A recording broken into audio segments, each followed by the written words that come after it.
tukio tulilofanya si hapa Baraza la Ulama na Mufti amekaimisha kuwa kaimu wa Sheikh wa mkoa wa Dar es Salaam. Kitu ambacho ninapenda nikiseme hapa, mwanzo huu umeingia vizuri, kwa sababu naamini kuna kampeni yoyote uliyofanya ulipata nafasi hii, na Mtume Muhammad sallallahu alaihi wasallam anasema atasalu imara, msiuombe uongozi, innaka nimekuita masalati mukita ilaiha, kwani wewe ukipewa uongozi kwa kuuomba na kufanyia kampeni, basi Mungu anakususia uongozi mwenyewe. Wanakuita ghairi masalati mu'inta alaiha, na kama utapewa uongozi bila ya kuomba wala kufanyia kampeni, basi Mungu atakusaidia. Taomba Mungu akusaidie, kwa sababu naamini hapakuwa na lolote la kampeni. Lakini lingine kubwa ambalo napenda tulishike, wengine watataka wafurahi, ushangilie, lakini dini inaposema haisemi hivyo.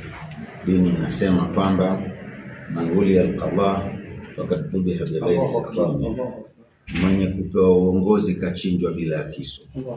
Yani akasema waluhu malama, mwanzo wake ni lawama, wa usatuhu nadama, na muda wakati na kati wa uongozi ni majuto, wa akhiruhu khizu yawm alqiyama, na mwisho wake ni khizaya na kudhalilika siku ya kiyama. Kwa sababu chochote utakachokifanya katika uongozi wako utakikuta siku ya kiyama.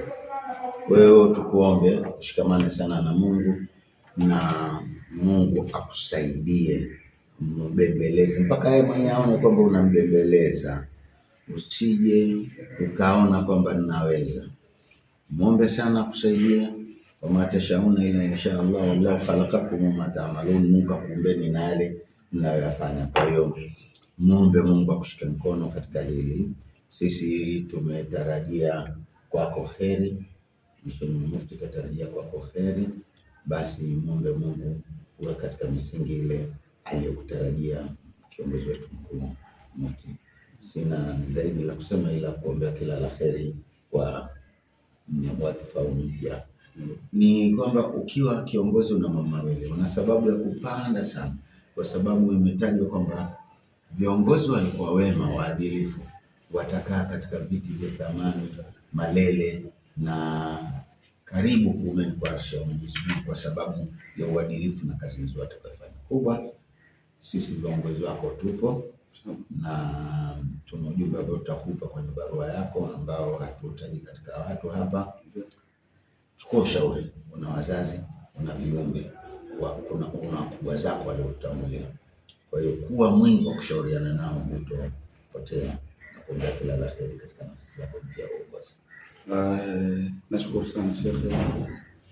Kwanza ndugu waandishi wa habari, mfahamu kwa Sheikh Hassan Chizenga kwanza alinisomesha, kwanza mlifahamu, yani alikuwa ni mwalimu wangu ambaye alinisomesha. Alhamdulillah, Mwenyezi Mungu ambariki sana Sheikh.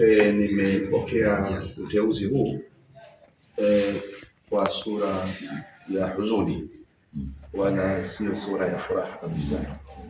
Huzuni ni kwamba tayari nimebeba dhima kubwa ya kuaminiwa na Waislamu na kuaminiwa na baraza, na tayari jicho la Mwenyezi Mungu linanitazama uadilifu wangu kuanzia hii leo baada ya kuwa nimepata huo uteuzi. Lakini khairun nas anfa'uhum linnas, insha Allah, na hili nitakuwa ni mtumwa wa watu, sio bwana wa watu. Kwa sababu nafasi yote ya uongozi tayari sio kwamba mabega yawe juu. Mwenyezi Mungu anijalie ya Rabbi niweze kuwatumikia watu wa jamii zote, na huu ndio uadilifu, na kidogo nafasi ya uongozi iko hivyo. Tayari nimepokea uteuzi huu vile vile kwa furaha moja ambayo imenijengea furaha kwamba nimeweza kuaminiwa na watu wakubwa kama nyinyi, na nilikuwa sijui thamani yangu ikoje kwa jamii wala kwenu. Nilikuwa ninakuja nalitumikia baraza, mtumisha baraza, nakuja kwenu, lakini sikujua thamani yangu. kama ina value kiasi hicho kwenu nyinyi, kwa sababu bila shaka, na this is in reality, ndio kweli kwamba kabla ya jina la Abasi kumwambia akaimu nafasi hii ya kubwa, lazima kuna majina mliyaona, lazima halikuwa jina labda la kipekee. Kwa hiyo katika hayo majina mlioyaona mkasema huyu anatufaa, nimepokea utumishi huu, sio nimepokea ukubwa, nimepokea utumishi wa kutumikia watu, na niko chini yenu inshallah, na natarajia kupata mwongozo kutoka kwenu, na Mwenyezi Mungu anisaidie kwa hili inshallah. Jazakumullahu khair. Mungu akubariki. Shukran.